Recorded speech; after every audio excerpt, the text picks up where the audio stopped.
Bonjour à tous, rebonjour, nous voilà de nouveau en direct ici, Salon de l'Agriculture au plateau de Village-Semence, en direct également sur Acteur Public TV. J'ai le plaisir d'accueillir Philippe Mauguin, bonjour. Bonjour. Président de l'Institut National de la Recherche Agronomique, l'INRA, un acteur évidemment incontournable. Est-ce que vous pouvez nous repréciser ses missions?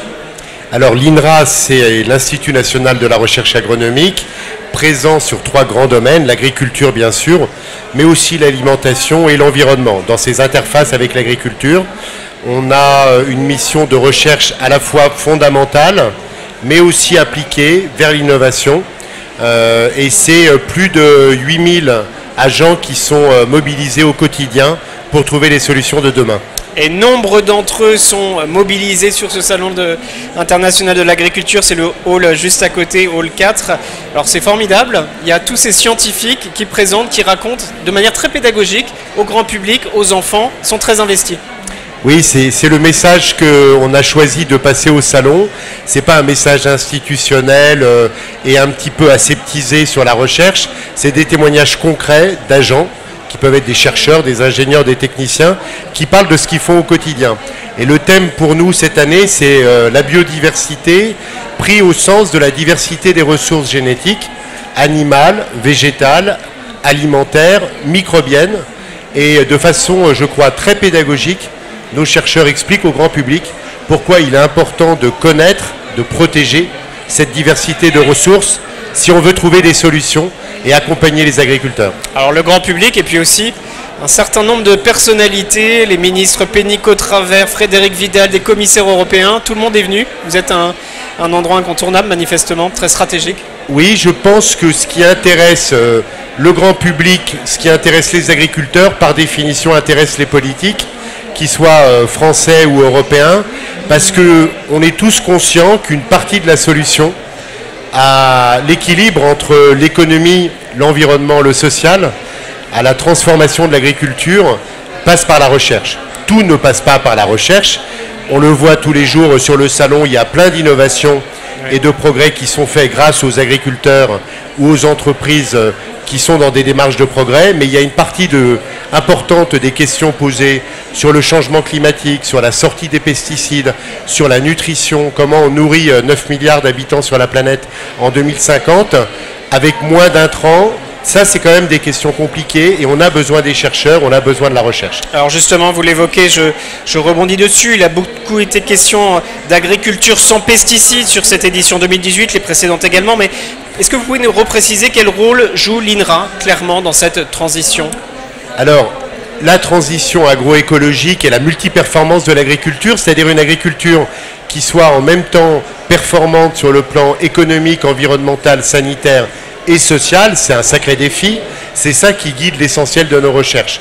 Alors sur la question de la réduction des pesticides, on est mobilisé pour jouer sur plusieurs leviers en même temps.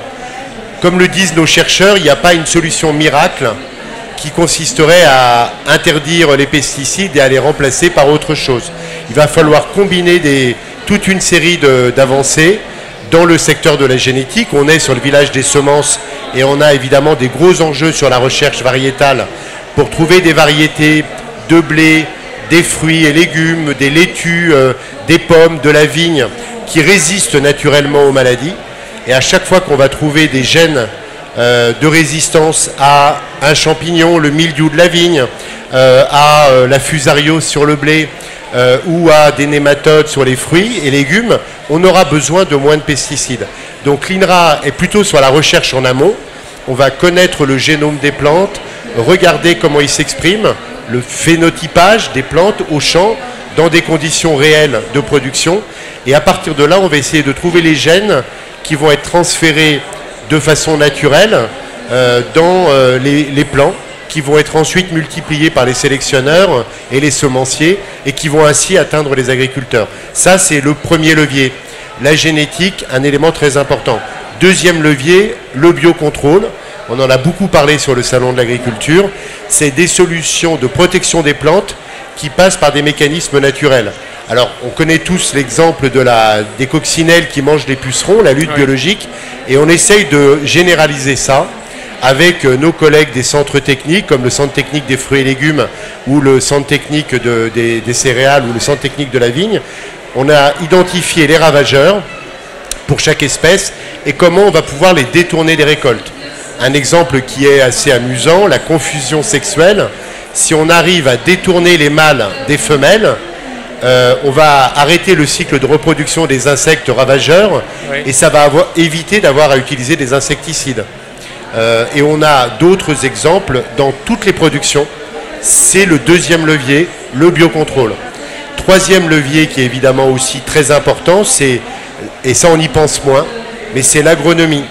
Oui. Comment les agriculteurs vont enchaîner leur production, ce qu'on appelle la rotation des cultures. Ben, en fonction, et si on arrive à allonger la rotation des cultures, à avoir le moins possible le sol nu, avec des couverts végétaux, avec des légumineuses, c'est bon pour le sol, c'est bon pour le stockage du carbone, oui, dans le sol, et donc bon pour le climat. Et c'est aussi une façon de limiter, si ça a des rotations régulières, ça va gêner les ravageurs qui ne vont pas pouvoir s'acclimater comme ils le feraient sur une monoculture. Donc tout ça, c'est des stratégies concertées.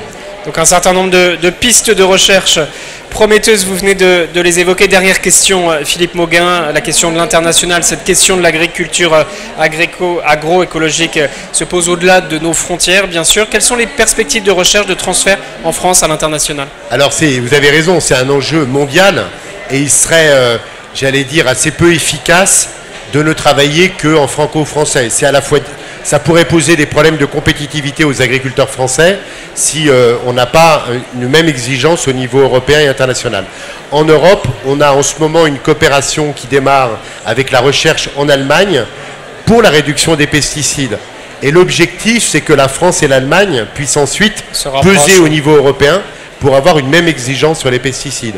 Au niveau mondial, l'INRA anime un réseau de 80 organismes de recherche dans le monde entier sur l'agroécologie, la couverture des sols, pour améliorer le stockage de carbone dans les sols agricoles. Parce que l'enjeu du stockage du carbone dans les sols agricoles, c'est une des clés pour la lutte contre le changement du climat. Et avancer sur ces enjeux avec des collaborations internationales. Merci beaucoup Philippe Mauguin, merci pour cette présentation. Merci de nous avoir suivis en direct ici. Je vous donne rendez-vous dans quelques instants pour un débat. Quelle formation pour dessiner l'emploi agricole de demain? A tout de suite.